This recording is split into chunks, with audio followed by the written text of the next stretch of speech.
Subscribe my channel and press the bell icon for daily recipe. बिस्मिल्लाहिर्रहमानिर्रहीम। अस्सलाम वालेकुम viewers, this is Rafia Ali और आप देख रहे हैं मेरा YouTube channel which is desi cooking. आज मैं आपके साथ शेयर करूंगी बहुत ही मज़े का, बहुत ही डिलीशियस रशियन सैलड। इसको बनाना भी बहुत ही आसान है और ये आपने रेसिपी कभी ट्राई नहीं की होगी, ये मैं आपको बता सकती हूँ। तो चलें देख लेते हैं इस मज़ेदार सी रेसिपी के लिए हमें किन किन चीज़ों की ज़रूरत है। 3 tablespoon sugar, 2 tablespoon mayonnaise, salt और ब्लैक पेपर आप अपने टेस्ट के अकॉर्डिंग ले सकते हैं। 2 टेबलस्पून कैरेट, 2 टेबलस्पून पोटैटो, इसको मैंने इस तरह क्यूब्स में काट लिया दोनों चीज़ों को ही। और 3 टेबलस्पून पाइनएप्पल, 2 मैं यहाँ पे यूज़ कर रही हूँ Apple, 1 cucumber and 2 bananas. 3 tablespoon यहाँ पे मैं यूज़ कर रही हूँ ग्रीन पीस, कप मैक्रोनी और 50 ग्राम मैं यहाँ पे यूज़ कर रही हूँ स्पैगेटी। 200 ml whipped cream. सबसे पहले मैक्रोनी और स्पैगेटी को बॉईल कर लेंगे, फ्लेम ऑन करेंगे और पानी ऐड कर देंगे।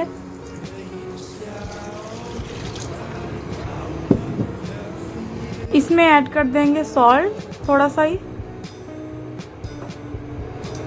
और 1 टेबलस्पून ऑयल।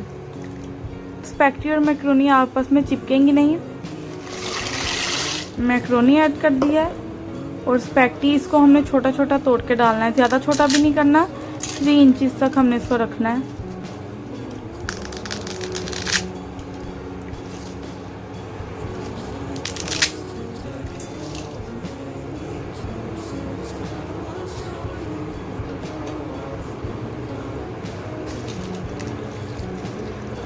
अभी हम वेट करते हैं जब तक ये बॉईल नहीं हो जाती।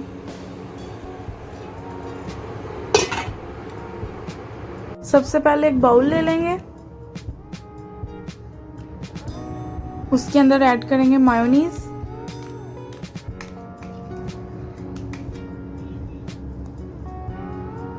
जो चीनी थी 3 टेबलस्पून वो डाल देंगे, नमक,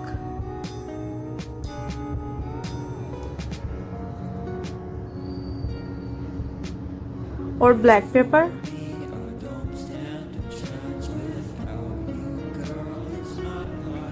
और साथ हम इसमें ऐड कर देंगे व्हिपिंग क्रीम जो मैंने आपको पहले बताया है।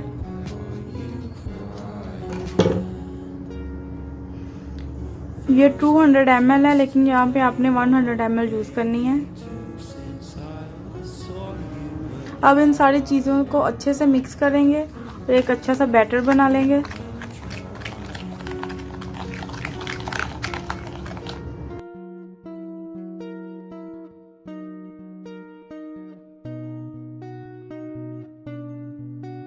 तीन से 4 मिनट लगे हमें रशियन सैलड की क्रीम को मिक्स करने में और ये बिल्कुल रेडी है। अब इसको साइड पे कर लेते हैं। मैक्रोनी और स्पैगेटी को चेक कर लेते हैं कि अच्छे से बॉईल हो चुकी हैं। ये भी अच्छे से बॉईल हो चुकी हैं। मैंने क्या किया है, इसको मैंने रख दिया था, जब इसको एक बॉईल आया तो मैंने फ्लेम ऑफ कर दी और इसको रख दिया तकरीबन 10 से 15 मिनट। ये बहुत यूजफुल टिप है जो मैं आपको दे रही हूँ। जब भी आप मैक्रोनी या स्पैगेटी को बॉईल करें तो आपने सिर्फ एक बॉईल इसको देना है और साथ ही आपने फ्लेम ऑफ कर देनी है और इसको कवर करके रख देना है तकरीबन 10 से 15 मिनट, तब तक ये अच्छे से रेडी हो जाएगी। अभी नेक्स्ट प्रोसेस स्टार्ट करते हैं। तो वेजीज है हम उनको बॉईल कर लेंगे। इनको हमने ज़्यादा बॉईल नहीं करना, 70% ही हमने इसको बॉईल करना है। कैरेट ऐड कर देंगे,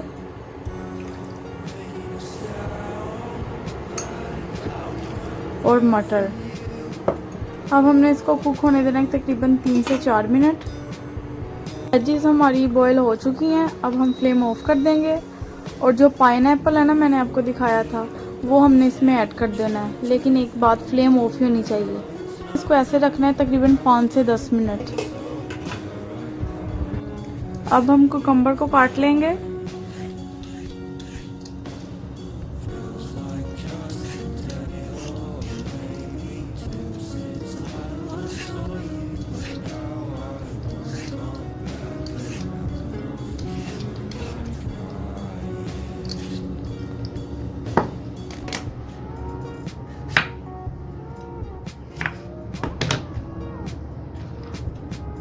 और इसको हमने कुछ इस तरीके से काटना है क्यूब्स में। मैं आपको बताती हूँ, सारी लुक जो है ना वो इसी वजह से आएगी कि अगर आपकी हर एक चीज क्यूब्स में कटी हुई है।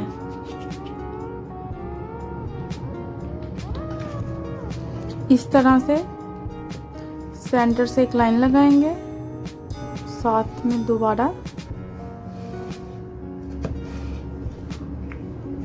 और इस तरह से हमने इसको काटना है।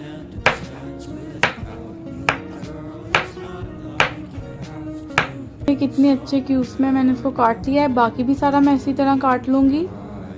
एप्पल को भी इसी तरीके से काटना है।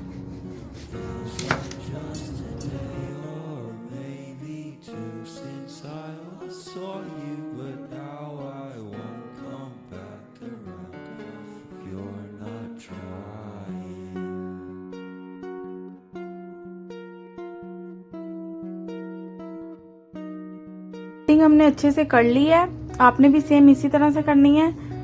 अभी सारी चीजों को मिक्स करते हैं। हमें एक पोट चाहिए होगा जरा खुला सा, उसके अंदर मैं डाल दूंगी अपने जो मैंने फ्रूट्स काटे हैं।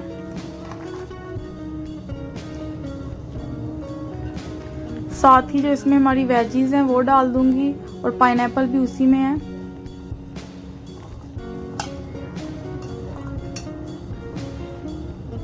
अभी मैक्रोनी और स्पैगेटी जिसको मैंने बॉईल किया हुआ था वो डाल देंगे।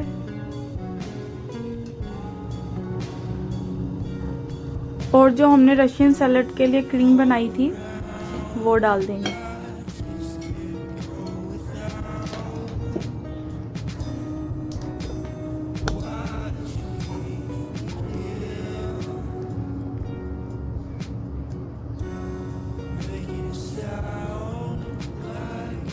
अभी इन सब चीजों को अच्छे से मिक्स करना है हमने।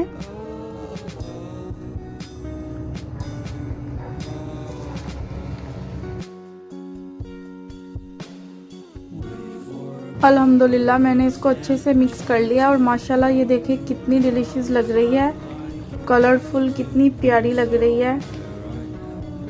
अब मैं इसको डिश आउट कर लेती हूँ। है हमारा बहुत ही मज़े का रशियन सैलड, बहुत ही टेस्टी बना है। आप एक बार इस रेसिपी को ज़रूर ट्राई करें। मेरे कहने पे ये बहुत ही टेस्टी बनती है, और मैं ये आपको कह सकती हूँ आप एक दफ़ा बनाएंगे और इंशाल्लाह बार बार बनाएंगे। तो अगर आपको मेरी आज की वीडियो पसंद आई है तो लाइक, सब्सक्राइब और कमेंट करना मत भूलें। मिलते हैं नेक्स्ट वीडियो में, तब तक अल्लाह हाफिज़।